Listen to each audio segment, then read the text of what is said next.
Assalamualaikum warahmatullahi wabarakatuh. Selamat datang kembali di channel Klinik Sunat 123 dengan Dr. Hendra Hermadin. Pada kesempatan kali ini kita akan membahas terkait dengan bagaimana cara memilih teknik sunat yang terbaik untuk anak-anak kita. Sebelum kita mulai, silahkan Bapak Ibu jangan lupa untuk like, komen, dan subscribe untuk channel Klinik Sunat 123. Jangan lupa untuk menyalakan loncengnya juga supaya Bapak Ibu tetap update terhadap semua video yang ada di Klinik Sunat 123. Metode sunat di Indonesia sudah berkembang secara pesat ya, ayah bunda ya. Mulai dari teknik konvensional yang menggunakan benda tajam, misalkan gunting, sampai berkembang lagi menjadi metode klem yang ada alat terpasang, hingga saat ini berkembang metode-metode yang terbaru menggunakan metode sealer. Dari beragam metode yang ditawarkan di klinik sunat manapun yang ada di Indonesia, ya mulai dari Aceh hingga Papua, yang perlu kita perhatikan secara umum, metode sunat itu hanya terbagi 3, ayah bunda ya. Yang pertama adalah metode konvensional ataupun metode laser yang menggunakan pemotongan secara umum ya, baik menggunakan gunting maupun secara laser, dan menggunakan jahitan ya.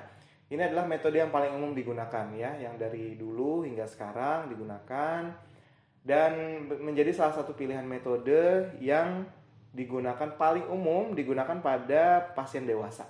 Kenapa pada pasien dewasa? Karena kalau pasien dewasa itu membutuhkan penanganan ekstra ya, karena kondisi pasien dewasa itu memiliki hal-hal khusus yang perlu diperhatikan dan perlu dikomunikasikan juga antara dokter dan pasien. Nah, ini biasanya menggunakan metode laser yang juga wajib menggunakan jahitan. Ya, itu adalah salah satu metode yang kita gunakan. Yang kedua, metode yang sering digunakan adalah metode yang menggunakan alat terpasang. Nah, metode yang menggunakan alat terpasang ini, dia biasanya setelah sunat ada alat yang terpasang di bagian penis dan bertahan kurang lebih 4 hari ya.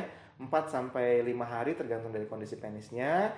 Metode ini mempunyai kelebihan, dia sudah tercetak sesuai dengan bentuk alatnya dan bisa langsung kena air ya, bisa langsung kena air. Dengan kekurangannya ya harus kontrol ya untuk lepas alatnya di hari keempat atau hari kelima.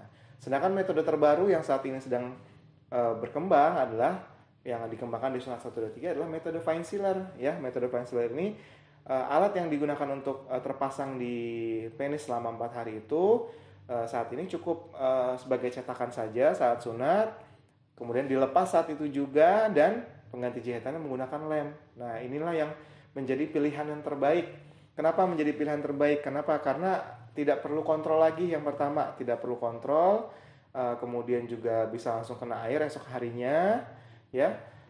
Selain itu juga dia tidak perlu dijahit, ya. Kalaupun perlu dijahit, dia kondisinya tidak perlu menjahit secara mengelilingi dari seluruh penisnya, karena ada pengganti jahitannya, itu lem itu sendiri.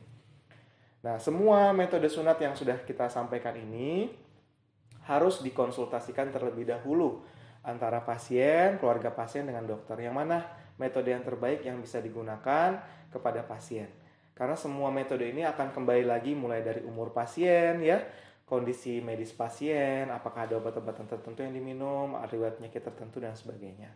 Sehingga ayah bunda bisa mengambil metode yang terbaik yang bisa digunakan untuk anak. Dari semua metode yang sudah dipaparkan, ayah bunda bisa memilih metode terbaik dengan cara konsultasi terlebih dahulu dengan dokter. Jika masih ada yang ingin ditanyakan, bisa bertanya langsung di kolom komentar atau bisa langsung datang ke klinik Sunat 123 terdekat yang ada di kota Anda. Demikian dari saya, wabillahi taufiq wal hidayah. Assalamualaikum warahmatullahi wabarakatuh.